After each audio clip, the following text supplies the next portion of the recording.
गिने हुए हो, नहीं तो आप तो इनको भी उतरवा लेते। ऐसे व्रत हैं। लक्ष्मण ने कहा, राम जी ने कहा, लक्ष्मण देखा ये भाव जो अंदर है वो बाहर है।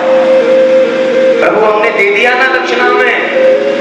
राम जी गदगद हो गए, भैया दे दिया, हम मान गए, आपने हमारे वस्त्र नहीं उतरवाए, हमारे लिए यही दक्षिणा है। तो ऐसी प्रभु के प्रति अनुगत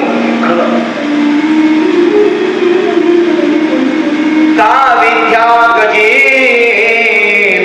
का।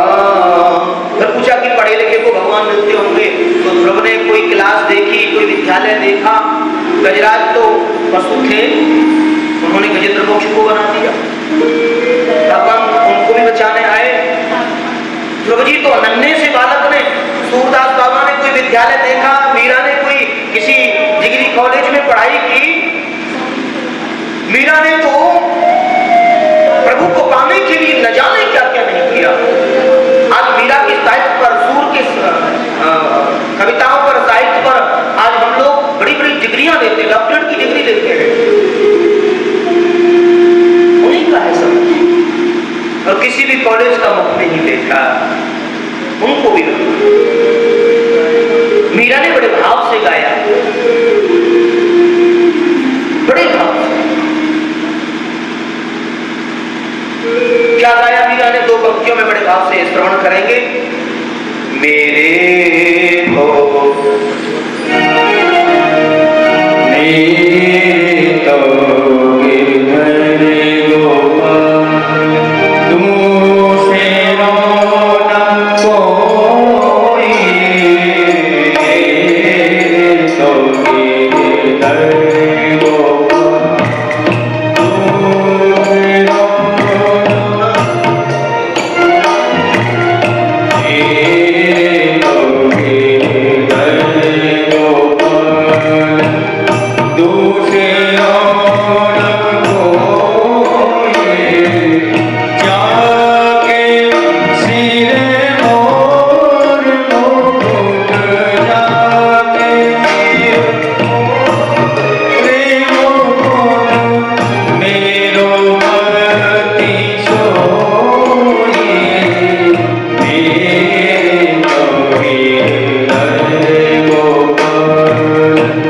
दूसरे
से बोलिए राधे।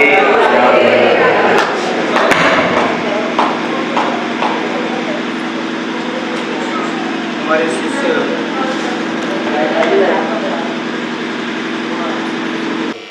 यहाँ भी ब्रज में भी जहाँ भी आयोजन होते हैं सेवाएं करती हैं श्रीमान अनुराग अग्रवाल जी।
तो का जाति विदुरस्य यादव पते, बोले भगवान पढ़ा लिखा नहीं देखते तो जाति बरादरी जरूर देखते होंगे।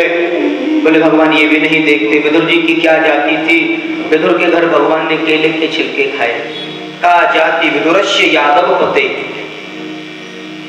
तो वहां केले के छिलके श्री हरि ने जाकर के खाए। केवल मीरा ने कहा ना प्रेम बेल बोई रे, और भगवान तो केवल प्रेम के भूखे हैं। जहां प्रेम है वहीं भगवान है।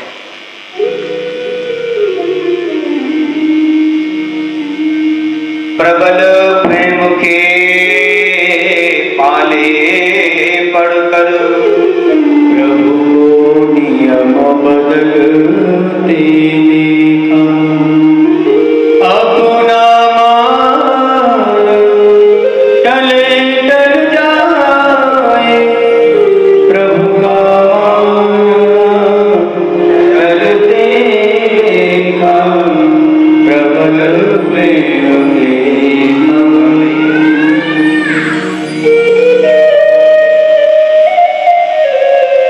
भगवान कहते हैं कि भाव का भूखा हूं मैं, भाव ही बस सार है, और भाव से भजता मुझे भव से बेड़ा पार। भाव बिन एक तू कुछ भी जो देवे, वो कभी लेता नहीं। भाव से एक फूल भी दे, वो मुझे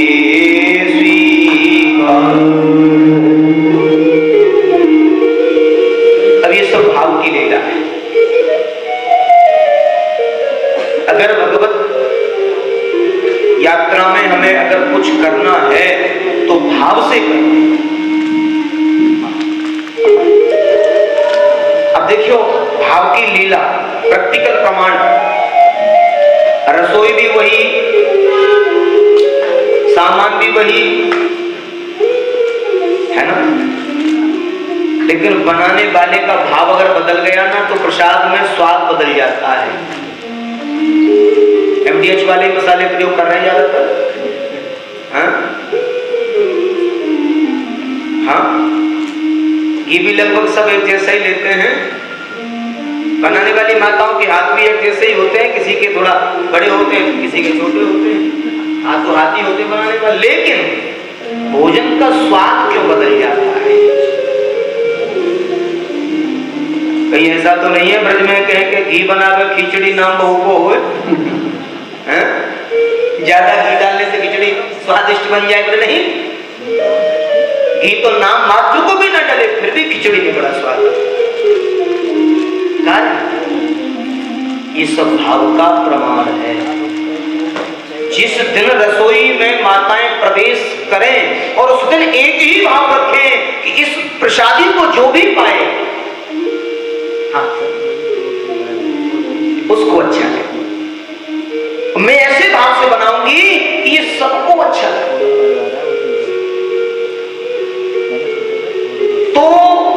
उस प्रसादी में स्वाद अलग ही आता है। भोजन रूखा सूखा जैसा बन जाए। अब संतों के आश्रम में कभी आप जाएं, अभी तो आजकल लोग होटलों में जाके ठहरने लगे हैं, संतों के आश्रम में कहाँ जाने का अवसर है, पत्तल पर बैठ के ये लंबे आलू के मरण क्या बताऊं, ऐसे लंबे लंबे आलू साबुत डाल दिए, आधे डाल दिए, बड़ी बड़ी लंबी साबुत खड़ी खड़ी मिर्च डाल दी, ज्यादा नहीं मतलब, तो कहीं आलू है कहीं पानी है, और वहां बैठ के जब प्रसाद पाते हैं तो वही इतना स्वादिष्ट होता है कि व्यक्ति विचार करता है वाह कितना आनंद आया, आज संत प्रसादी मिली है पानी के। क्यों?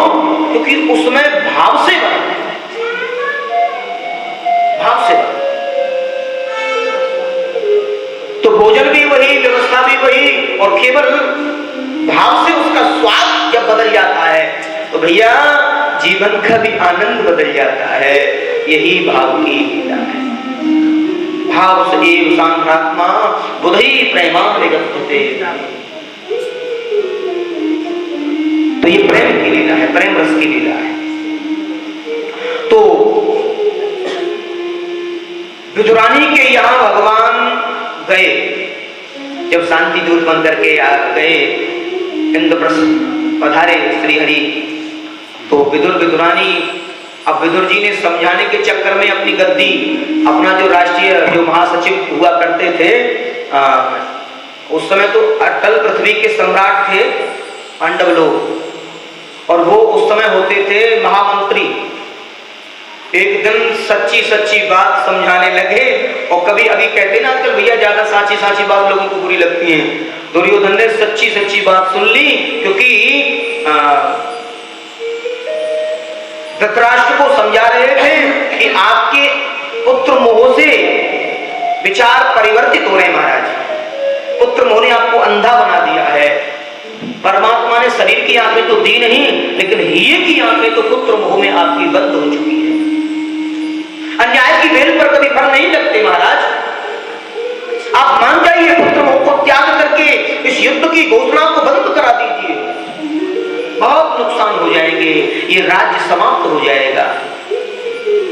मैं महामंत्री होने के नाते नहीं, एक सेवक होने के नाते कह रहा हूं। और पीछे से दुर्योधन सुन रहे थे।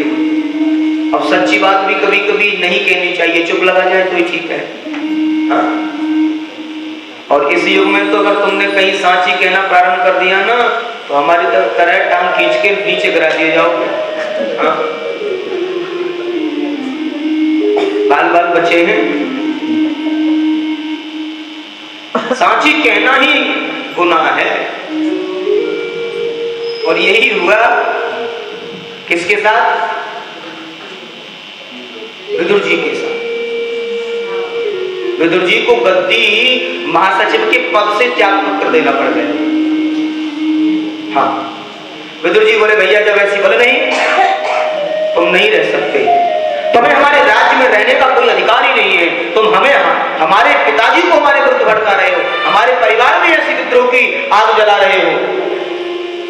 विदुर जी बोले मुझे ऐसा राज नहीं चाहिए जहां निरंकुश हो, और ऐसा राजा भी जो राज्य को संभाल ना पाए, और ऐसे राज्य के जो अधिकारी जो उनको संदेश भी ना दे पाए, मुझे ऐसा राज नहीं चाहिए। अभी त्याग दिया है, राज्य को त्याग दिया है।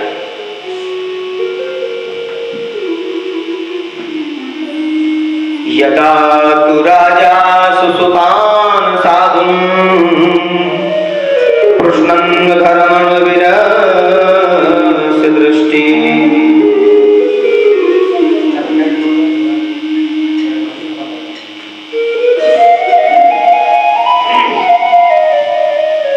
लेकिन आज स्वयं प्रभु को आना पड़ा, उनके अंतर मन को सही करने के लिए भगवान को आना पड़ा शांति दूत बन करके।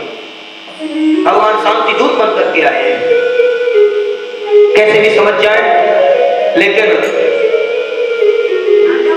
विधना के जो लेख हैं वो बड़े निराले हैं, वो टाले नहीं चलते। महाभारत को रोकने के लिए किस किसने प्रयास नहीं किए? स्वयं नारायण प्रभु ने भी प्रयास किया, लेकिन वो भी निष्फल हो गई। विधना तेरे लेख निराले, और विधना ने ऐसी व्यवस्था पहले से रची हुई थी। कई लोग तो कहते हैं ये सब नाटक श्री हरि का ही था। चाहे कुछ भी रहा हो, लेकिन सच्ची बात तो यह है कि भगवान ने भी खूब प्रयास किया महाभारत को रोकने का, लेकिन स्वयं भगवान भी उस महाभारत को नहीं रोक पाए। तो मनुष्य की तो औकात ही क्या है। आज शांति दूत बन के आए किया कैसे भी शांति हो जाए, लेकिन यहाँ तो कुछ और ही मंजूर। अब बहुत दूर दूर से लोग आने लगे। आज हमारे श्री हरि आ रहे हैं, श्री द्वारकाधीश आ रहे हैं, श्री द्वारकेश प्रभु आ रहे हैं, श्री ठाकुर जी आ रहे हैं। अब देखो सबको खुशी थी। अब विदुरानी को आदत थी राज परिवार के साथ में बैठने की। अब माताओं को जब आदत बढ़िया व्यवस्थाओं की हो जाती है तो फिर नीचे बैठ के उनको बढ़िया थोड़ी लगेगा नीचे बैठना। पचरंगा साड़ी बनारसी अगर पहनी हो और कोई सामान्य सी साड़ी दी जाए तो मैं तो कभी नहीं पहनी ऐसे, इसको पहनूंगी अब मैं। तो विदुर जी से कहने लगी है, जी सुनते हो, बताइए। बोले हमने सुना है आज द्वारकाधीश श्री द्वारकेश प्रभु आ रहे हैं, आपको मालूम है कि नहीं? बोले हाँ मैंने भी सुना है। तो व्यवस्था क्या है? क्या व्यवस्था है? मैंने वीआईपी की व्यवस्था है हमारी या नहीं? क्योंकि महामंत्री की पत्नी हुआ करती थी, आगे राज सिंहासन में ऊपर बैठती थी, राज महिलाओं राज परिवार की माताओं के साथ में बैठती थी। अब वो कैसे नीचे जाके जनता में बैठे, लगेगा ना? हाँ, निवेदन किया। देखो आजकल हमारे पास पद तो है नहीं जो हम सिंहासन के समीप जाकर के बैठ जाएं। बड़े लोगों की लिस्ट में हमारे पास पद नहीं है। विदुर जी तो बहुत जानकार थे, नीति के बड़े खिलाड़ी बताए। विदुर जी ने कहा देवी हमारे पास पद नहीं है तो क्या हुआ, तो फिर हम दर्शन कैसे कर पाएंगे? कैसे कर पाएंगे हम दर्शन? बोले देवी हम प्रभु को नजदीक से देख पाए या नहीं देख पाए, लेकिन प्रभु की एक नजर हमारे ऊपर पड़ गई तो हमारा संकल्प पूरा हो जाए। एक तो जब भगवान आ रहे थे तो एक दीवार से सर लगाए खड़े हैं विदुर विदुरानी, और अब देखो बरसने वाले फूलों को भगवान ने नहीं देखा। किसी भी जो है दुर्योधन ने बड़ी कपटपूर्ण मैत्री का परिचय दिया है, पूरा द्वार सजवाए हैं, पुष्प बरसाने वाली महिलाओं को लगा दिया है, अट्टालिकाओं से पुष्प बरसाए जा रहे हैं, द्वारकेश आ रहे हैं, द्वारकाधीश आ रहे हैं, और बस वैसे ही बोले जयकारे लगाना 10-20 लोगों को जगह जगह लगा दिया। अब कैसे ही प्रसन्न होकर लौट जाए, ये भी आप यहाँ शांति के लिए आ रहे हैं और हमें तो लड़ना है। लेकिन भगवान ने बरसने वाले उन पुष्पों को नहीं देखा। उस भीड़ में एक व्यक्ति को नजर कर रहे थे कि यहाँ एक व्यक्ति मेरा ऐसा वैष्णव है जो ये युद्ध नहीं चाहता है, और वो भी मुख्य व्यक्ति है, लेकिन उस भीड़ में वो मुझे दिख नहीं रहा है। निहार रहे हैं जगह जगह, भीड़ में देख रहे हैं, ऐसे गर्दन घुमाते हैं, भीड़ में नजर करते हैं, कहीं तो दिखे मेरा विदुर। एक दीवार से सर लगाए दोनों खड़े हैं, और जैसे देखा श्री हरि ने इशारा कर दिया, बस अब चिंता न करो। कहते हैं विदुर जी की आंखों से आंसू झरझर निकलने लगे। कहा देखा विदुरानी, श्री हरि ने मुझे इशारा कर दिया, तुमने देखा नहीं? मेरा अभिवादन कर रहे हैं, मेरी उपस्थिति पूरी हो गई, उन्होंने मुझे देख लिया। तो मंदिर अगर हम जाएं, प्रभु को देख पाए या नहीं देख पाए, पर प्रभु की एक नजर हम पर जरूर होती है, प्रभु हमें जरूर देखते हैं, इसमें कोई संशय नहीं। ऐसा था। आज वही भगवान विराजे सिंहासन पर, और मान तो मान है, सम्मान है, और जब लगन लागी है तो फिर उसकी तो बात ही अलग है। कहते हैं जब बैठे थे तो बहुत सारी बातें हुई, प्राय आपने कथाओं में सुना है। दुर्योधन को समझाने का प्रयास किया, मना कर दिया, दो टूक मना कर दिया। सोचा प्रेम नेव दास्यामी बिना युद्धे एक सुई की नोक के बराबर भी भूमि नहीं दी जाएगी। भगवान चाहते थे कि 5 गांव में ही संतुष्ट कर दूंगा, ज्यादा मत दो, केवल 5 गांव 5 भाइयों को दे दो, उसी में गुजारा कर ले। नहीं, एक पग भूमि नहीं, युद्ध करें, लड़े और ले। भगवान ने समझाया लेकिन नहीं माने, तो वर्णन किया कि यहां भगवान को विराट रूप भी धरना पड़ा। क्रोध में आ गए थे, आवेश में आ गए थे, मना रहे बता रहे लेकिन समझ नहीं रहे। अब बात तो वहां तुल गई। दुर्योधन बोले कि आपको भोग पाने हैं, हमारी माता ने और हमारी सब जो रसोई बनाने वाली महिलाएं, उन्होंने बहुत सुंदर प्रसादी आपके लिए बनाई। मेरी माता गांधारी ने आपके लिए अपने हाथों से रसोई बनाई है। तो आपको भोजन पाना चाहिए और ये सब व्यर्थ की बातें छोड़िए। आप तो रिश्तेदार हैं हमारे, आपको क्या लेना देना। द्वारकाधीश भगवान हंसने लगे, लोग जरूरत की बात है उस पर आ नहीं रहे और हमें लेना देना नहीं है। अरे हम जिस कार्य के लिए आए हैं वो तो पूरा हो, जिन्होंने हमें भेजा है वो तो पूरा हो, उसको ही टाल रहे, मना कर रहे। एक बार प्रेम से बोलिए राधे। तो भगवान कहते हैं दुर्योधन, भोजन का तो सवाल ही नहीं उठता है। क्यों सवाल क्यों नहीं उठता भोजन का? बोले आज का जो भोजन है हमारा, वो ऐसे इशारा किया विदुर जी के यहां है, और सभा में नीचे बैठे थे विदुर और विदुरानी नीचे, और विदुरानी ने जैसे नाम सुना तो विदुर जी को ऐसे इशारा किया है। हा? ये क्या मामला है? तुमने पूछ करके निमंत्रण दिया था या बगैर पूछे ही दे दिया? घर में तो कुछ है नहीं और निमंत्रण दे दिया। विदुरानी से विदुर जी बोले देवी मैंने कोई निमंत्रण नहीं दिया। विदुरानी बोली अब देखो बैठे बैठे आंखों में इनको पता नहीं क्या क्या सुना दिया।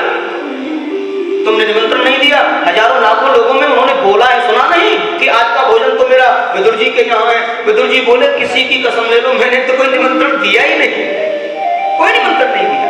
हाँ, विदुर जी को जब ज्यादा ही विदुरानी जी कहने लगी आपको बिल्कुल भी पता नहीं याद रहता है कि नहीं रहता है, और घर में तो कुछ भी नहीं है रसोई में और निमंत्रण दे दिया। माताओं को तो चिंता रसोई की होती है। हाँ? अब रसोई की बड़ी चिंता सताई, अब कैसे दूर करें इस चिंता को? तो विदुर जी बेचारे डरे डरे सहमे सहमे से, देख देवी तुम्हारे सामने स्पष्ट करवाऊं? तो विदुर जी ने इशारा किया। अब भक्त और भगवान दोनों में इशारों में बात चल रही है, लाखों लोग बैठे हैं इशारों में। सो विदुर जी ने इशारा किया, ऐसे आधे से खड़े हुए और आधे माने मैंने तो निमंत्रण दे दिया या मेरे हाल खराब कर रखे हैं, और विदुरानी ऐसे बैठी। भगवान ने देखा गड़बड़ हो रहा है, विदुरानी इनको ज्यादा पूछ रही है, इसका मतलब हाँ। भगवान बोले, भगवान ने इशारा कर दिया। विदुरानी बोली देख लो मैं कह रही थी वही हुआ है, तुमने ही तो बोला है, इशारा कर रहे हैं ना कि निमंत्रण दिया है, तुम जाओ मैं आऊंगा। अब तो जो विदुर जी बोले ये जबरदस्ती सर पर गई बात। हाँ देवी तुम्हें नहीं पता ये ब्रजवासी है, ये बिगर निमंत्रण के भी चला आता है, इसकी आदत ही ऐसी है। हाँ। अब तो विदुर जी जो है वहां से उठ जाते हैं और विदुरानी कहती है अब मत बैठो, चलो हो गया काम, चलो जल्दी चलो। क्यों? बोले जाओ गोपजरियों बढ़िया बढ़िया लड्डू प्रसादी कुछ बाजार से लाना। हाँ नंदलाल है, इन्हें खाने पीने की थोड़ा शौक ज्यादा है, अच्छा खाते पीते हैं, ये मालूम नहीं है तुम्हें ये माधव मिश्री के लड्डू खाते हैं।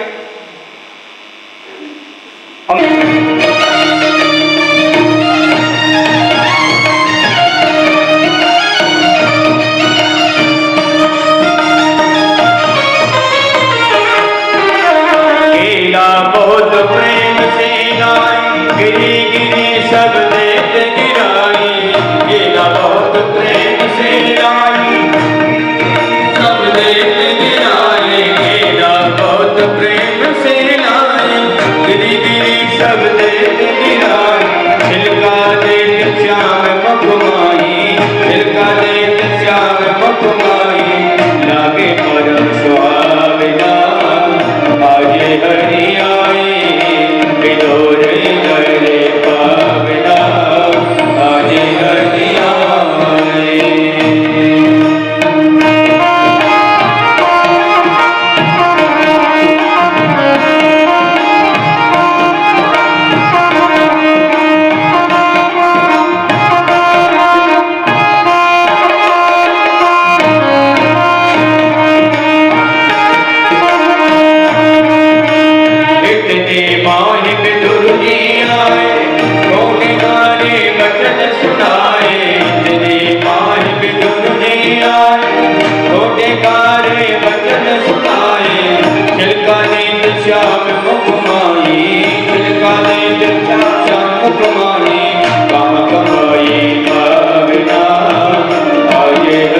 जी सुनो विदुर जी, कहे मुनि जी सुनो विदुर जी, वो स्वाद नहीं आविदा, आज हरि आए विदुर घर भावना, आज हरि आए विदुर घर भावना, आज हरि आए।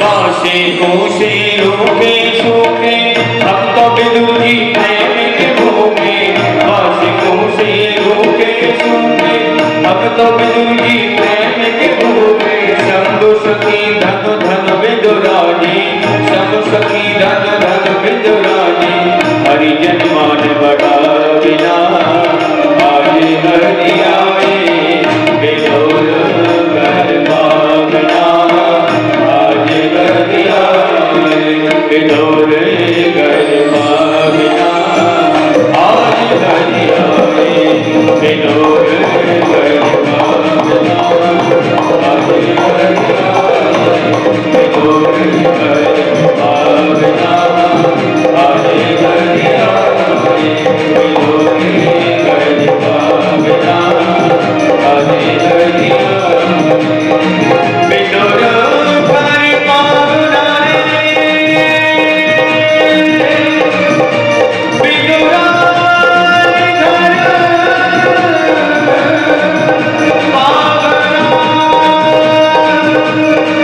विदुर घर भावना, विदुरा घर भावना, विदुर घर भावना।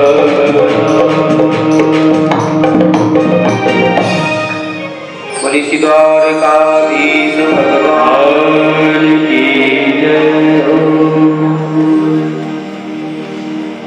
कहते हैं ऐसे भगवान विदुर के यहाँ पधारे हैं। आज विदुर जी कहते हैं कि विदुरानी कितनी नासमझ है, आपको गिरी नहीं खिलाई है, केले के छिलके खिलाए हैं। बताते हैं न खाने वाले को पता न खिलाने वाले को पता। वो दे रही थी प्रेम से, वो प्रेम से दे रहे थे। अब कई छिलके जब खा गई तो याद आया, अरे हम तो छिलका खा रहे थे। चाहे जो भी हो, कहा विदुर जी इसमें काकी जी का जो प्रेम है, जो अनुराग है, वो सबसे मुख्य है। अगर इनका प्रेम और अनुराग इतना विचित्र नहीं होता तो मैं प्रथम छिलके को ही समझ लेता कि मैं छिलका खा रहा हूं। इतने छिलके खाने के बाद में भी आपने टोका तो मैं रुका, नहीं तो मुझे अभी भी मालूम नहीं। तो न खाने वाले को पता न खिलाने वाले को पता। हाँ?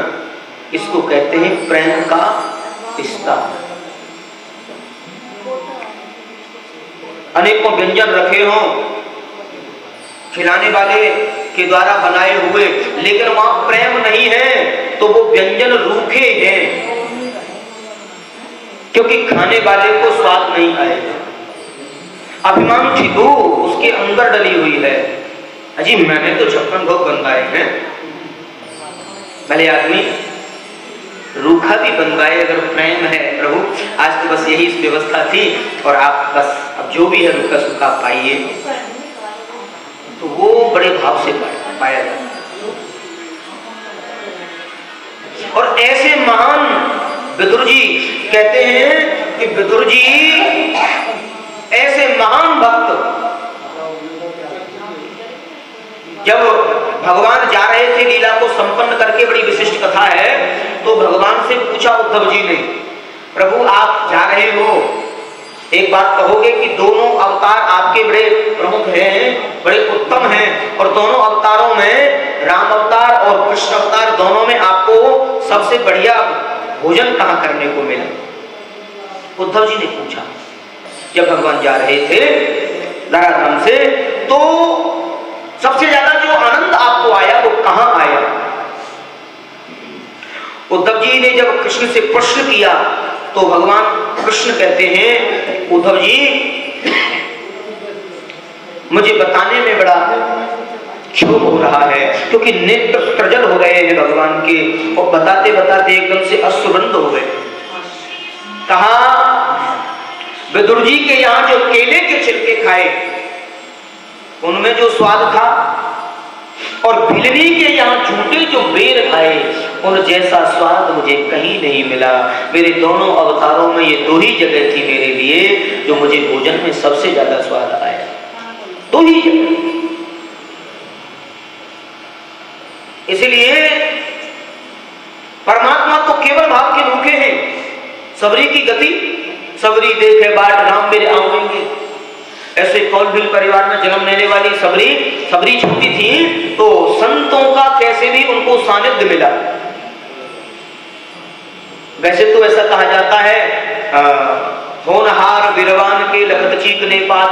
अब सबरी के यहाँ व्यवस्था क्या भाई, वो तो ऐसे कुल में जन्म लिए जो मांसाहारी परिवार पूरा, और घोड़े बकरी बतख मुर्गे मुर्गी दुनिया भर के सब एक कमरे में पिताजी पकड़ते और कमरे में बंद कर देते उन जीवों को, सबरी के पिताजी।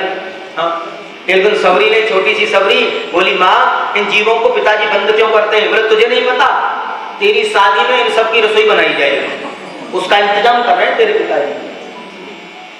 सबरी बोली, मेरी शादी के कारण इतने जीवों की हत्या होगी? सबरी की माँ बोली, तो हमारे यहाँ तो नियम है, ये तो होगा। सबरी बोली, ऐसा मैं होने नहीं दूं। हाँ, कहते हैं जब जीव पर प्रभु की कृपा होती है तो ऐसे ही होती है। कहते हैं सबरी ने देखा अवसर, और बस एक दिन रात्रि में दरवाजा खोला, सब जीव जो अंदर जो बंदी बना रखे थे सबको निकाल दिया। निकल जाओ, जाओ तुम निकलो, फिर मैं भी निकल जाऊं। हाँ, सब जीवों को निकाल, जाओ आजाद हो जाओ। मैं अपने विवाह के लिए जीव हत्या नहीं करवा पाऊं, और ऐसे विवाह को मैं करूंगी भी नहीं, मुझे नहीं करना, मुझे श्री हरि की सेवा में जाना है। तो सबरी ने सहस्त्रों वर्ष भगवान के आगमन के लिए मदन ऋषि के यहाँ जीवन की यात्रा को पूरा किया है। कहते हैं ऋषि सेवा में रहती, सुबह से शाम लकड़ी सेवा करना, बोझे लाना, आश्रम में झाड़ू लगाना, बस अलग कुटी अपना दी, बेटी यहाँ रहो आराम से। और रोजाना नियम से जब कथाएं सुनती तो कहा, क्या प्रभु आएंगे मेरे पास? बोले हाँ, आपके पास प्रभु जरूर आएंगे, आप इंतजार करिए। तो कहते हैं सबरी रोज जब बुहारती थी तो रोज गाती थी, मेरे राम मेरे रघुवर मेरे यहाँ आएंगे। हमारी माताएं लोकाचार जो भजन जो गाती हैं उसमें गाती तो है, सबरी देखे बार राम मेरे आवेंगे। हाँ, आए, उनके इस भाव से प्रभु आए। और जब आए तो सबरी ने निहारा प्रभु को, और रघुवर ने कहा, माँ जी हम आ गए। तो निहारी बहुत प्रसन्न हुई। कहते हैं कि उस समय सबरी के पास कुछ था नहीं, कुछ पके हुए बेर थे, बेर। अब सबरी के मन में ये भाव था कि कहीं ये खट्टे ना हो, कहीं कड़वे ना हो, तो ऐसे चखें और चख करके रख दें, लो ये ठीक है लाला, ये खाओ। ऐसे खुद चखें और रख दें, और रघुवर उन झूठे बेरों को खाते हैं। ये होता है प्रेम, ये होता है वात्सल्य। श्री ठाकुर जी कहते हैं, उद्धव आज मुझे काका विदुर की बहुत याद आ रही है, और जहां भी तुम्हें मेरे विदुर जी मिले समाचार जरूर कहना।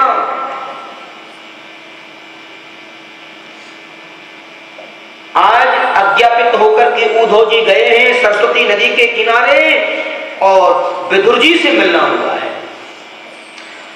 एक ज्ञानी भक्त हैं, दूसरे नीतिज्ञ हैं। उद्धव जी तो ज्ञानी हैं, और विदुर जी नीतिज्ञ हैं, नीतिवान हैं। विदुर जैसा नीतिवान कोई नहीं था। राजनीति में अगर राजनीति को प्रगाढ़ता से प्राप्त करना है तो विदुर नीति को पढ़ो। विदुर नीति बड़ी उत्तम नीति है राजनीति के अंदर। तो एक भक्त दोनों हैं, वो नीति के साथ में भक्ति करे और वो भक्ति के साथ, ज्ञान के साथ में भक्ति करे। एक ज्ञानी भक्त और एक नीतिज्ञ भक्त, दोनों का मिलन हुआ है और यहीं से भागवत का आरंभ हुआ और इसे कहते हैं विदुर और उद्धव संवाद। बोलिए श्री विदुर जी महाराज की जय। अब देखिए, संसार में विदुर जी से बढ़िया कोई हो नहीं सकता। क्यों?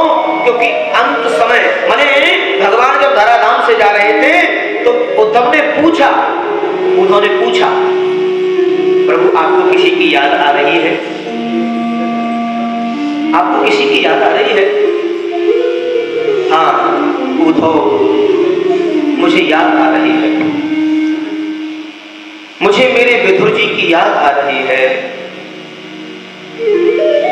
जहां भी हो, जैसे भी हो, मेरा कुशल क्षेम उनसे जरूर कहना, काका विदुर की बहुत याद आ रही है, विदुरानी की बहुत याद आ रही है। उससे बड़ा भाग्यशाली कौन होगा? उससे बड़ा इस दुनिया में भाग्यशाली कौन होगा जिसकी याद स्वयं परमात्मा कर रहे हो, जिसको याद स्वयं श्री हरि कर रहे हो। उससे बड़ा भाग्यशाली इस दुनिया में कोई हो नहीं सकता। आज संदेश वाहक बनकर के आए हैं उद्धव। उद्धव जी ने विदुर जी से सत्संग किया। दोनों को देख करके एक दूसरे को निहार रहे हैं और उद्धव का कंठ अवरुद्ध हो गया है। उद्धव कहते हैं विदुर जी तुम बड़े भाग्यशाली हो, तुम्हारी याद श्री हरि स्वयं करते हैं। विदुर जी कहते हैं मेरे से ज्यादा तो भाग्यशाली आप हो उद्धव। मेरे मुख से वचन भी नहीं निकल रहा है क्योंकि आप मेरे से ज्यादा भाग्यशाली हो। क्योंकि उद्धव आपने कृष्ण की बाल लीलाओं, किशोर चरित्र को जो आनंदित श्रवण किया है, किशोर चरित्र को तुमने सुना है। क्योंकि भगवान का जो किशोर चरित्र है, बाल जो चरित्र है, वो जीवन में आनंद की अनुभूति कराता है। जीवन में कभी अगर आपको कष्ट महसूस हो तो भगवान का बाल चरित्र सुनो, भगवान की बाल लीलाएं सुनो, जीवन के कष्टों से निवृत्ति होने लग जाती है। तुम तो मेरे से ज्यादा भाग्यशाली हो, तुमने भगवान के बाल चरित्रों को सुना है, बहुत नजदीकी से जाना है, इसलिए तुम भाग्यवान हो, आप भाग्यवान। महात्मा विदुर का जो हृदय है वो उत्कंठित हो गया और कुछ जानने के लिए उद्धव से कहा कि मुझे भगवान श्री बालकृष्ण के बाल चरित्र के बारे में जानना है। उद्धव से शब्द नहीं निकल रहे हैं। उद्धव कहते हैं प्रभु मैं क्या सुना पाऊंगा आप जैसे ज्ञानी को। हाँ, एक महान संत है, एक महान संत है जिनके पास में आप जाओ, कहते हैं हरिद्वार में गंगा के किनारे मैत्रेय ऋषि रहते हैं और मैत्रेय ऋषि हैं ब्राह्मण कुल से, उच्च कुल से। और जब मैत्रेय जी का नाम सुना तो एकदम से कहने लगे मैं तो दासी पुत्र हूं, वो ब्राह्मण कुल से हैं, ऊंचे कुल से हैं, मुझे वो शिक्षा शायद नहीं दे पाएंगे। उद्धव जी ने कहा तुम जाओ तो सही, ऐसा नहीं होगा, तुम्हें शिक्षा जरूर प्राप्त होगी। क्योंकि जाति पात पूछे नहीं कोई, हरि को भजे सो हरि का। और परमात्मा से जिसका संबंध जुड़ गया फिर वहां विराटता कहां आ जाती है। जिसका संबंध भगवान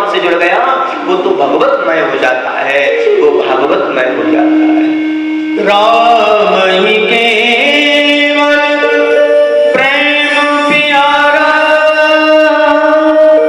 जान लियो जानहार। एक बार प्रेम से बोलिए राधे राधे। कहते हैं जैसे ही मैत्र ऋषि के आश्रम में श्री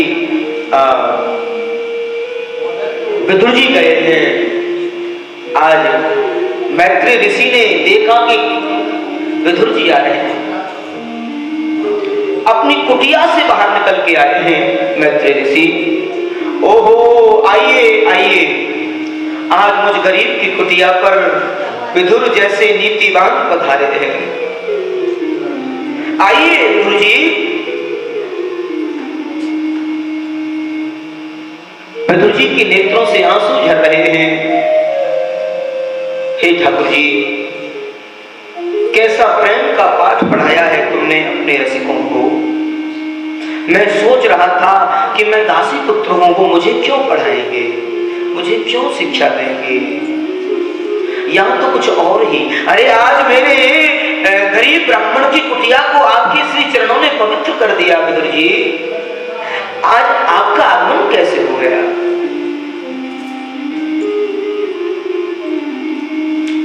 विदुर जी के नेत्र झरझर झर रहे हैं, अंक में भर लिया है, हृदय से लगाया। आइए प्रभु, मैं दास हूं, दास की कुछ इच्छाएं हैं, दास कुछ जिज्ञासा से पूछना चाहता है। कहते हैं शास्त्रों के बारे में kभी कुतर्क मत करो, जिज्ञासा से जानने का प्रयास कीजिए तो आपको सब कुछ प्राप्त हो जाएगा। विदुर जी मैत्री ऋषि से कहते हैं, देखिए यहां विदुर और मैत्री संवाद का प्रारंभ हो जाता है भागवत के। ये प्रसंग है, भागवत चल रही है, सुखदेव बड़े भाव से सुना रहे हैं और परीक्षित बड़े भाव से सुना। कहा राजन, काका जी ने जब कहा तो बड़ा हृदय द्रवीभूत हो रहा है, जो मैंने सोचा वो नहीं है। मैत्री ऋषि कहते हैं, प्रभु आप मुझे सृष्टि के प्रसंग को विस्तार, श्री विदुर जी कहते हैं कि मुझे सृष्टि के प्रसंग को विस्तार से सुनाइए।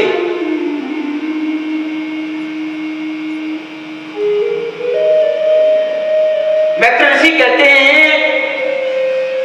विदुर जी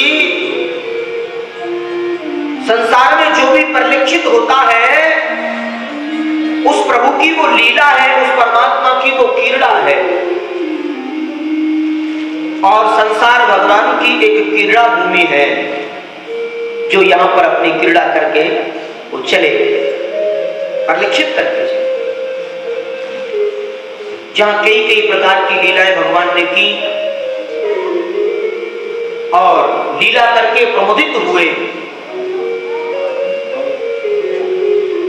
दूसरी बात, विदुर जी ने पूछा, गुरु जी संसार में कोई सुखी क्यों है, दुखी क्यों है। भगवान के अवतारों के बारे में पूछा,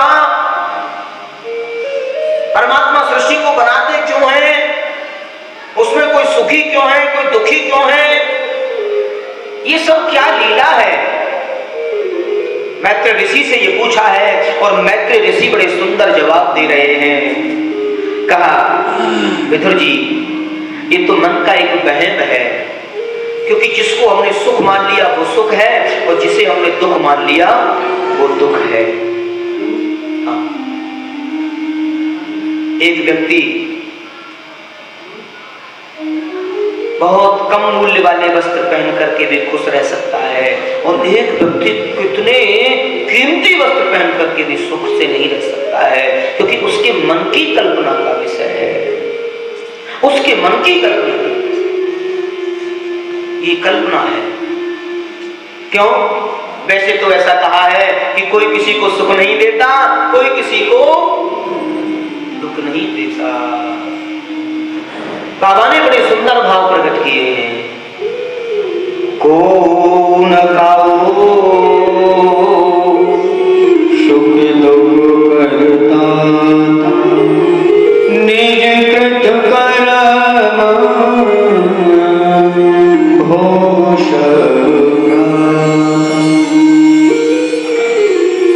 कोई किसी को सुख नहीं देता, कोई किसी को दुख नहीं देता, ये तो सब हमारे कर्मों का प्रभाव है और जीव अपने कर्मों से सब प्राप्त करता है।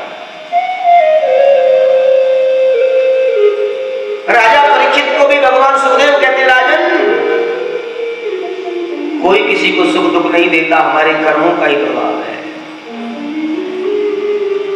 इसलिए जैसा बोओगे वैसा पाओगे, जैसा बोओगे वैसा पाओगे। हाँ, वेद के विरुद्ध जिसने भी आचरण किया है उसे दंडित होना पड़ा है। वेद के विरुद्ध जो भी हुआ है उसे दंडित होना पड़ा है, दंडित किया।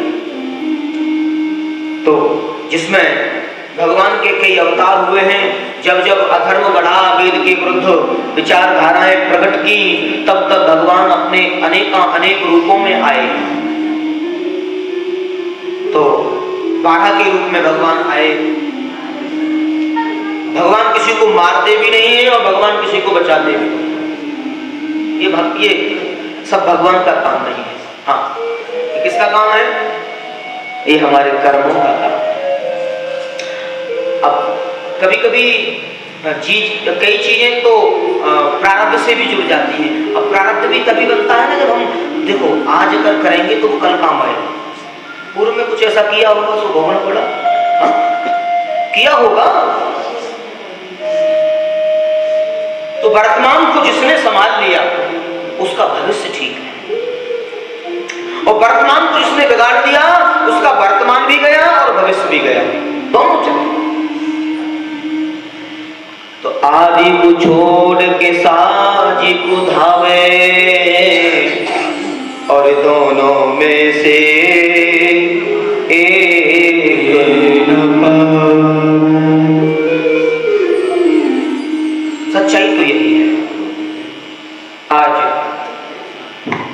स्वयं परमात्मा आए हैं, अवतारों का भी बड़ा वर्णन किया है और 12 के रूप में भगवान आए। 12 माने शुगर 12 भगवान।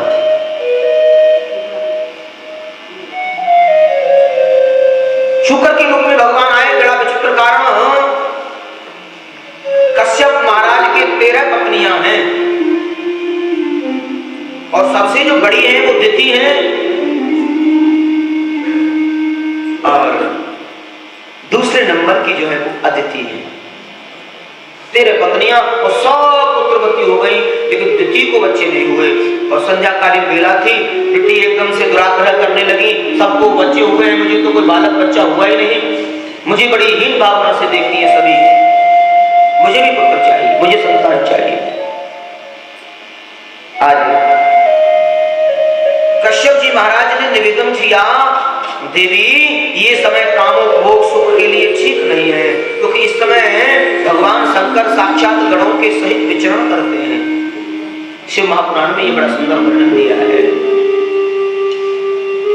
शिव महापुराण में ये वर्णन है कि संध्याकालीन वेला में भगवान शंकर गणों के सहित भूमि पर विचरण करते,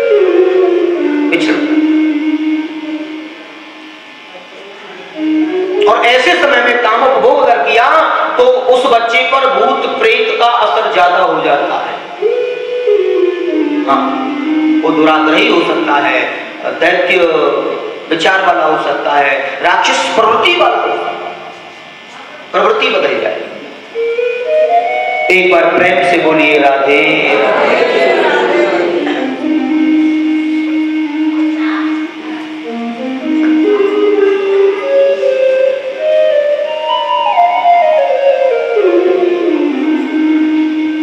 अब महाराज कश्यप जो है उनकी दुराग्रह के सामने झुक गए। दिति का जो दुराग्रह था उसके सामने झुक गए।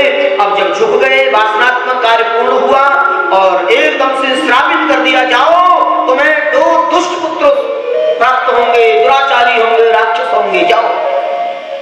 तुमने मेरे धर्म को इस प्रकार से आलोचित किया है, मेरी धर्मपरायण बातों को तुमने अनादर कर दिया है, पत्नी के नियम को मैं पूरा कर रहा हूं, लेकिन पुत्र तो होंगे, लेकिन राक्षस होंगे, दुष्ट होंगे। एकदम से घबरा गई, कहा प्रभु ये मैंने कभी नहीं मांगा था, ऐसा कैसे हो गया, उनका उद्धार कैसे होगा। प्रभु अब चरणों को पकड़ लिया है, प्रभु उनका उद्धार कैसे होगा। एकदम से आवेश में आए, जाओ जब ऐसी ही बात है तो उनके उद्धार करने के लिए श्री हरि को स्वयं आना होगा। स्वयं श्री हरि आएंगे और उनका उद्धार करेंगे, ऐसा वरदान दे दिया है। एतो पार्षदो महान जयो विजय कदली कृत्यम आयुद्धो बहिर्गाता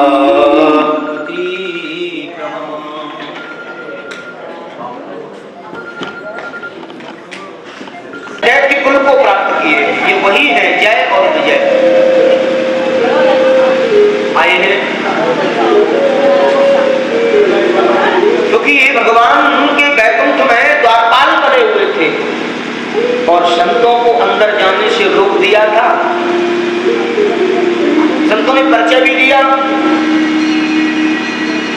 सनक सनंदन सनातन सनत कुमार चारों भैया जा रहे थे। अब उनकी आदत संत तो संत और राज दरबार खड़े रहते थे उनके लिए, कभी भी जा सकते हैं, कभी भी आ सकते हैं। लेकिन भगवान के शयन का समय था और उसी समय उनका आगमन हो गया।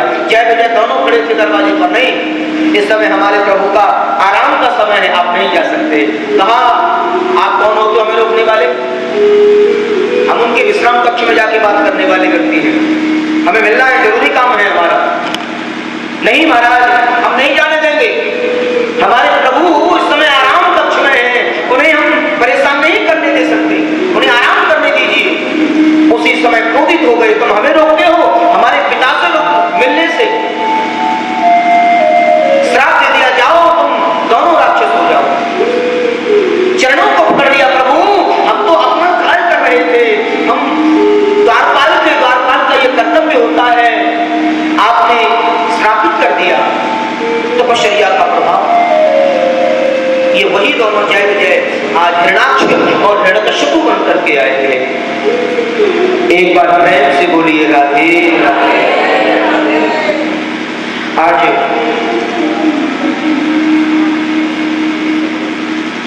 कहते हैं पत्रिकाश्रम में जाकर के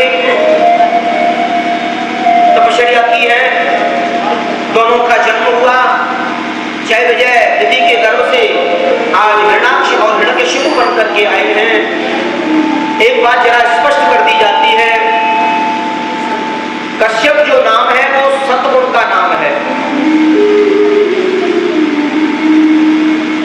हम सभी कहते हैं देवताओं के पिताजी भी कश्यप थे और दैत्यों के पिताजी भी कश्यप थे, हाँ, लेकिन माताएं दोनों की अलग अलग थी। अब इस बात से ये तो स्पष्ट होता है कि माता के संस्कारों से बच्चों में अंतर हो जाता है, क्योंकि माँ जो है बच्चे के अंदर ऐसे बीज प्रस्फुटित करती है, उसे भक्त बना देती है। माँ चाहे तो बच्चे को चोर और जेब कतरा डाकू भी बना सकती है, माँ ये सत्य। यानी हिरणाक्ष कहते हैं लोग को, हिरण्यकशिपु कहते हैं अभिमान को। पश्यति इति पश्यतः एव पश्यतः, ऐसा सुंदर भाव दिया है। तो दिति माने भेद बुद्धि और अदिति माने अभेद बुद्धि, ये दोनों का अर्थ निकलता है। जहां भेद बुद्धि होगी वहां अभिमान होगा और अभिमान का प्रादुर्भाव होगा और उत्तर उत्तर बढ़ते चले जाएंगे, और जहां अभेद हिरणाक्ष बड़ा दुष्ट है। पृथ्वी समुद्र तल में जब चली गई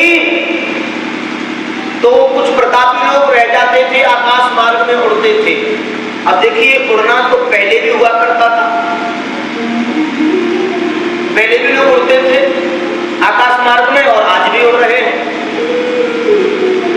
भाई पहले बौद्धिक प्रबलता से उड़ते थे, अभी बौद्धिक प्रबलता से यान के माध्यम से उड़ते हैं, बौद्धिक यान, हवाई जहाज आदि। उड़ने वाले यान तो उस समय भी हुआ करते थे,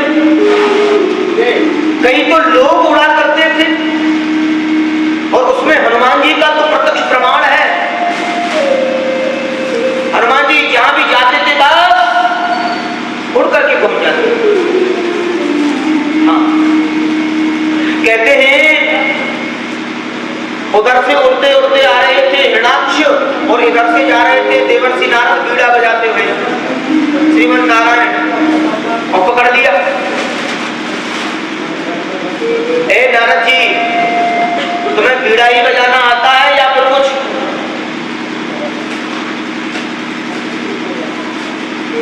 लड़ना झगड़ना भी आता है, केवल बीड़ा ही बजाना आता है? बोले हमें तो बीड़ा ही बजाना आता है, लड़ना झगड़ना तो बिल्कुल आता ही नहीं है। हाँ, कैसा भाव प्रकट किया है। एक बार प्रेम से बोलिए राधे राधे।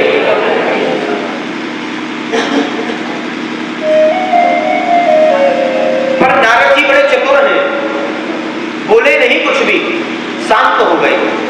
बोले भैया देखो, हमें लड़ना तो नहीं आता लेकिन लड़वाना खूब आता है। हमें लड़ना तो नहीं आता लेकिन लड़वाना खूब आता है।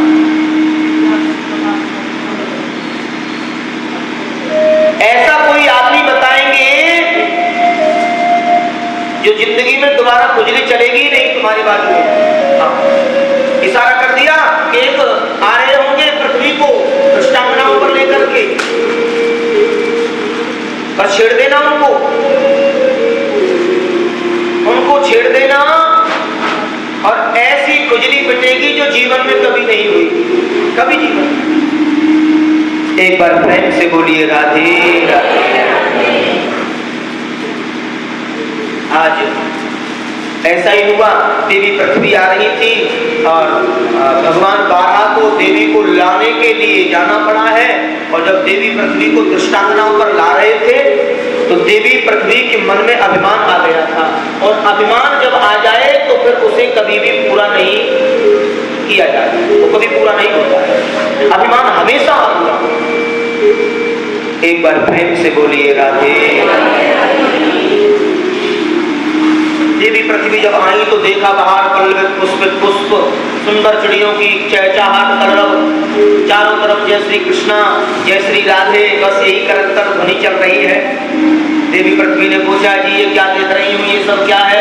ये तो मेरी समझ में भी नहीं आ रहा है, ये सब क्या देख रही हूँ? ये सब मेरी समझ से बाहर है, ये मुझे समझ में नहीं आ रहा है कि ये सब क्या देख रही हूँ। यहाँ तो सब जगह राधे राधे राधे राधे, जय श्री कृष्ण ये सब चल रहा है, ये सब क्या है? बोले ये श्रीधाम वृंदावन है। सारी दुनिया की जब प्रलय हो जाए तो वृंदावन की कभी भी प्रलय नहीं होती। देवी पृथ्वी बोली जब मैं पृथ्वी होकर के रसातल में चली गई तो ये वृंदावन कहां रह गया, कहां रह गया?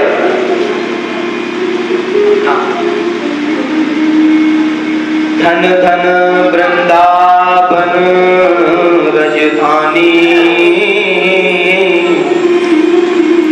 धर्म कर्म सब पटत जेबरी, मुक्ति भरे ऐसी वृंदावन राजधानी बताई। कहते हैं वृंदावन का नाम तीर्थों में नहीं है। क्यों? प्राय मैं बताता रहा हूं कि तीर्थों के राजा हैं प्रयागराज और गुरु है पुष्कर।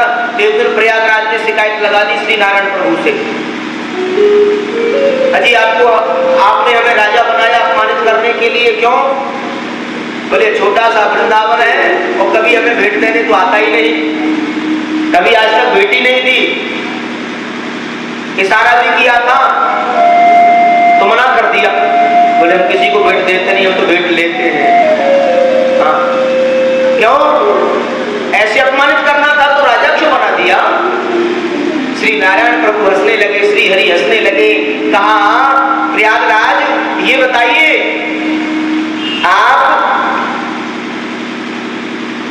आपको राजा किसने बनाया? आपको राजा किसने बनाया? बोले प्रभु आपने ही तो बनाया, आपने ही तो राजा। तो जब हमने तुम्हें राजा बनाया था तो राजा हमने दुनिया का बनाया, तीर्थों का बनाया, धामों का बनाया, लेकिन अपने घर का राजा थोड़े ही बनाया तुम्हें। राजा भी हमने बनाया तो अपने घर का राजा थोड़ी बना दिया तुम्हें, माना? बोले वृंदावन तो मेरा घर है, वृंदावन तो मेरा निवास है। प्रयागराज की समझ में बात आ गई। देखिए ब्रज की महिमा और वृंदावन की महिमा। अभी मैं बनारस आयोजन करके लौट रहा था। बनारस अब की बार खूब घूमने के अवसर मिले हैं, बनारस, गोरखपुर, सब जगह कार्यक्रम मिलते रहे। और मैं जब बनारस जा रहा था तो हमने अपनी गाड़ी को रुकवाया।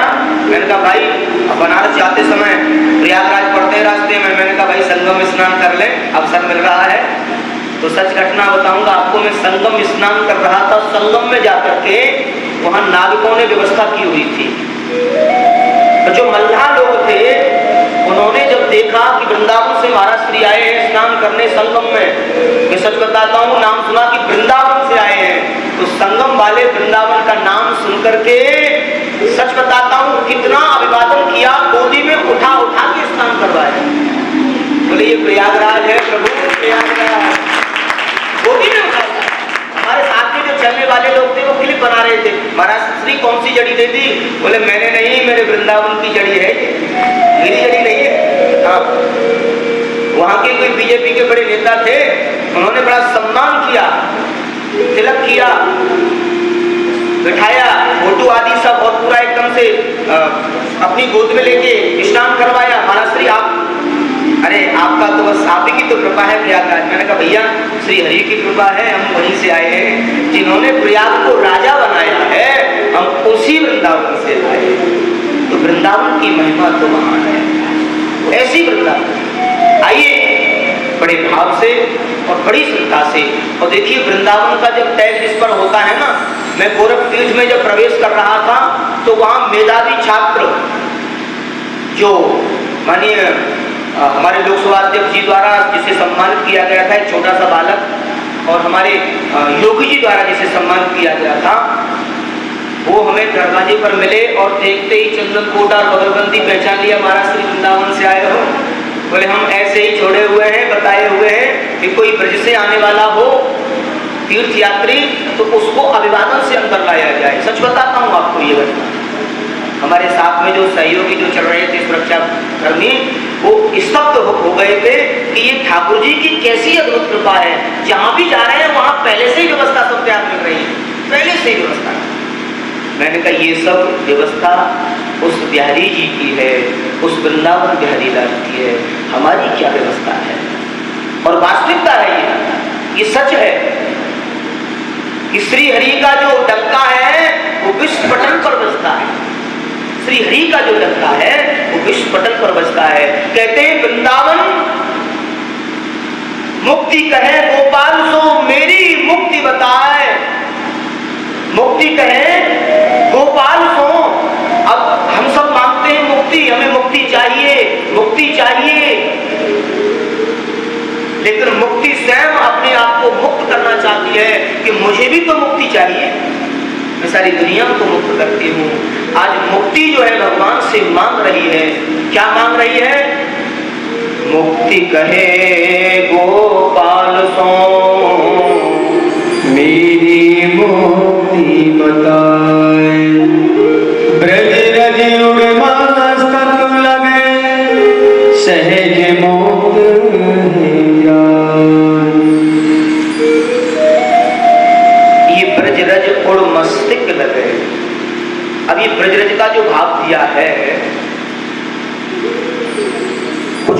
वैज्ञानिक गए ब्रज की भूमि में, एक बहुत ही अच्छी जानकारी दे रहा हूं।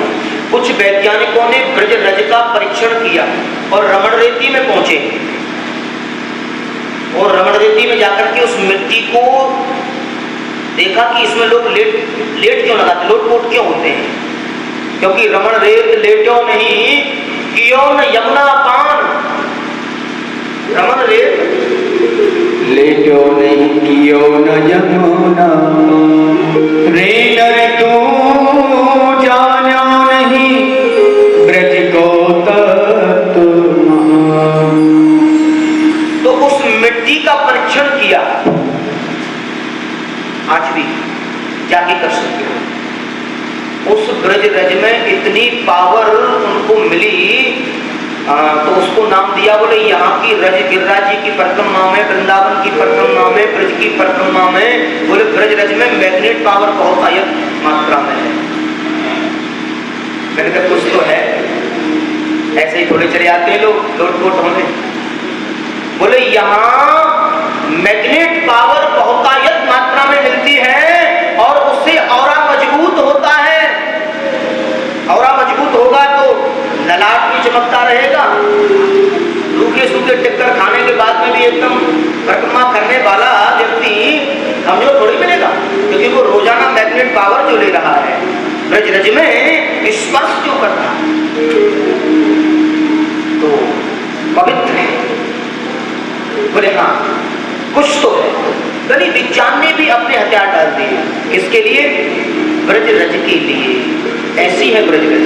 चारों धामों से निराला ब्रज धाम की दर्शन कर लो, ओ दर्शन कर लो, सुमिरन कर लो, वंदन कर लो जी। बोले के राधा जी बिहारी जी का नाम की दर्शन कर लो। चारों धामों से निराला ब्रज धाम की दर्शन कर लो, ओ दर्शन कर लो, सुमिरन कर लो, दर्शन कर लो, सुमिरन कर लो, ओ दर्शन कर लो, सुमिरन कर लो, दर्शन कर लो, सुमिरन कर लो, ओ वंदन कर लो जी। लेके राधा जी, लेके राधा जी बिहारी जी का नाम की दर्शन कर लो। चारों धामों से निराला ब्रज धाम की दर्शन कर लो जी। ये मथुरा नगरिया जय बोलो, यहाँ जन्मे सवरिया जय बोलो।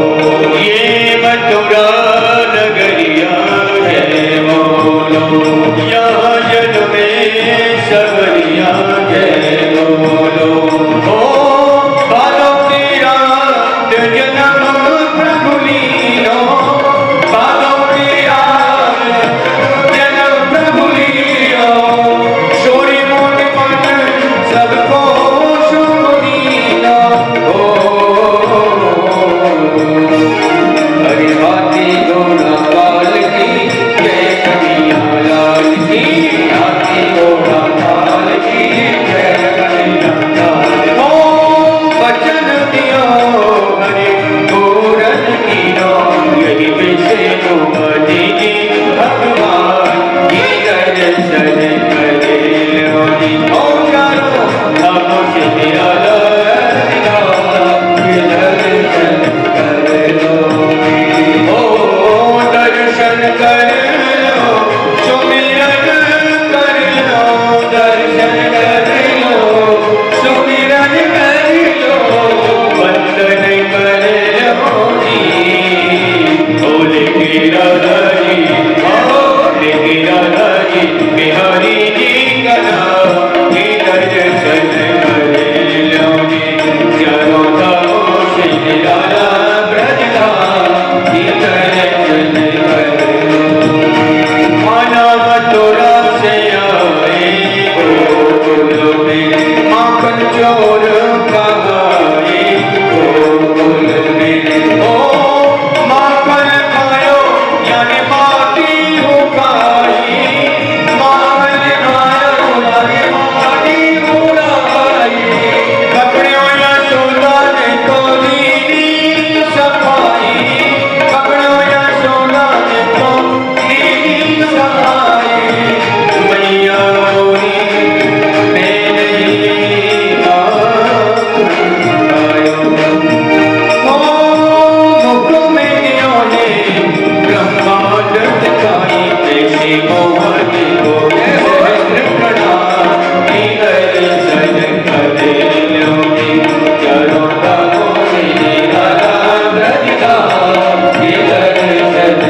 बिहारी लाल की।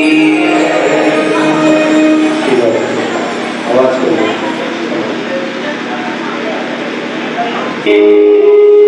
धनवान सुखी धनवान कहे सुख राजा राजा कहे महाराजा सुखी महाराजा कहे सुख इंद्र तुम्हारे इंद्र कहे ब्रह्मा है सुखी ब्रह्मा कहे सुख विष्णु तुम्हारे तुलसीदास विचार करे हरि भजन बिना हरि के भजन के बगैर ये जीव दुखी बताया है। अगर कहीं परम सुख है तो वो भगवान के नाम में बताया है।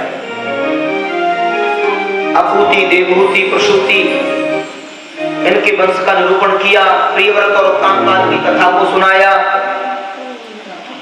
श्री ध्रुव जी की कथा को सुनाया, सुनीति और सुरुचि उत्तानपाद महाराज की बड़ी उत्तम जो कथा है उसको सुनाया। कहते हैं ध्रुव जैसा समर्पण, ध्रुव जैसी भक्ति, अटूट श्रद्धा, विश्वास और विश्वासो फलदायक। क्योंकि ध्रुव से जब पूछा गया कि तुम खाओगे पियोगे कैसे, क्या रहोगे, कहां, क्या करोगे, तो ध्रुव ने एक ही जवाब दिया था कि जब दांत नहीं तब दूध दियो, अब दांत दिए कछु और भी दे। बच्चे को जब दांत नहीं होते ना तो माँ के स्तनों का दुग्ध पान करता है, वो आटे थोड़ी कमाने लग जाता है, उसकी व्यवस्था कौन करता है? श्री ठाकुर जी कर, श्री हरि कर। इसलिए व्यवस्था तो उसी को करनी है, पर हमें बड़े होकर के कुछ करना होता है, कर्म करना होता है। हमें केवल कर्म का अधिकार दिया है। और ध्रुव ने भगवान को पा लिया, ध्रुव ने भगवान को पा लिया। जीवन में सत्संग का होना बड़ा जरूरी बताया। कहते हैं सत्संग के बगैर जीवन अधूरा है। बिन सत्संग विवेक न होई, राम कृपा बिन सुलभ न। इतिहास और पुराण की कथा को सुनाया। देवर्षि नारद प्राचीन ब्रही की जो कथा है उसको सुना रहे हैं। प्राचीन ब्रही को ज्ञान प्रदान किया है। प्राचीन ब्रही की जो यज्ञ पद्धति है उसको परिवर्तित कराया है। अनेकों कथाओं को सुनाया और अंत में एक ही बात आई है, जिस जीव को संसार में जन्म मिला है उसे जाना जरूरी है। आया है सो जाएगा राजा रंग फकीर, एक सिंहासन चढ़ चला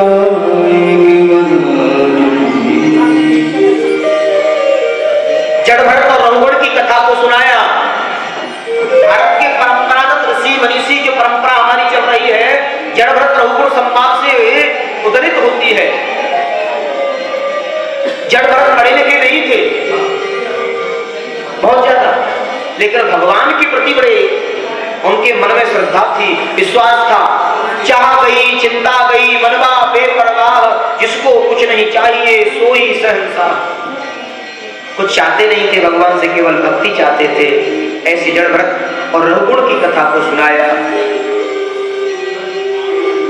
नरकों का वर्णन किया। जो जीव जैसा वर्णन राजन, जो जीव जैसे कर्म करता है उसे वैसे ही नरक में जाना होता है। कहते हैं पंचभूत महायज्ञ जीव को हमेशा करने चाहिए। उग्र पापों से बचने के लिए परीक्षित ने कहा, गुरुवर श्वास के माध्यम से भी हम पाप कर देते हैं, सूक्ष्म कीटाणु हमारे अंदर प्रवेश हो जाते हैं, हमसे पाप नहीं होता, जीव हत्या होती है। हम रास्ते में जा रहे हैं, चींटियां होती हैं, कुचल जाती हैं, मर जाती हैं, उनसे कैसे बचा जाए, इन उग्र पापों से कैसे बचा जाए? तो उसके लिए सबसे पहले अग्नि को भोग निकाले, और अग्नि को भोग सबसे पहले जो भोग अग्नि को निकाला जाता है, माताएं जब भोजन बनाए ना तो सबसे पहले अग्नि को भोग दिया जाता है। गाय के लिए, गौ के लिए, स्वान के लिए, जलचर जीव के लिए, आदित्य के लिए। ये पंचभूत महायज्ञ हैं जो हर घर में नियमित होने चाहिए। इनसे उग्र पापों से बचा जाता है। ऐसी अनेकों कथाओं को बताया और उधर अजामिल की कथा को सुनाया। बोले हम कैसे भी प्रभु का नाम ले। अजामिल ने अपने सबसे छोटे वाले पुत्र का नाम नारायण रख दिया, तर गए। मैंने बेटे के सिर पर हाथ रख करके गाएं, नाती के सिर पर हाथ रख करके गाएं, प्रभु का नाम गुणगान करें। लेकिन एक बात और है, भगवान को भजने का तरीका सबका अपना है। कहते हैं काम क्रोध अनक आलसहु नाम जपत मंगल दिसदसहु। किसी ने क्रोध से भजा, हिरण्यकश्यपु ने भगवान को द्वेष से भजा, प्रहलाद हुए, प्रहलाद ने मुक्ति दिलाई हिरण्यकश्यपु को। श्री नरसिंह के रूप में भगवान आए हैं। कहते हैं नरसिंह भगवान आए, प्रहलाद की भक्ति से प्रकट हुए। सूरदास बाबा ने बड़ा सुंदर वर्णन किया है। लिखा है कि सूर अनेक फिरे कड़ मांगत, पर पे पद सूर सो स्वाद कहां। पुनताल मजीरा बजाती फिरे, मीरा मतवारी सी चाह कहां। सिया राम कथा कितनों ने लिखी, पर तुलसी जैसी मर्याद कहां। नरसिंह बसे प्रति खम्मन में, नरसिंह बसे प्रति खम्मन में, पर काढ़न को प्रहलाद कहां। पर काढ़न को प्रहलाद। नरसिंह भगवान तो आज भी प्रत्येक खम्भे में बसते हैं, पर प्रहलाद जैसा भक्त चाहिए जो भगवान को प्रकट कर ले। हमारी भक्ति में ऐसी शक्ति चाहिए। बोले श्री प्रहलाद जी महाराज की जय हो। और इसी वंश में आगे चल करके अनेकों देवव्रत राजा हुए हैं, अनेकों ऐसे अनंत राजा। ये वंश आगे चलता है और माता अदिति के यहाँ भगवान वामन का अवतरण हो रहा है और राजा बलि है। और ये राजा बलि जो है ये प्रहलाद के ही वंश से है। हाँ, मैं कथा की ओर आपको ले चल रहा हूं। श्रोणायाम श्रवणम द्वादश्याम मुहूर्ते अभिजित प्रभु। सर्वे नक्षत्रादश्य चक्रतश्च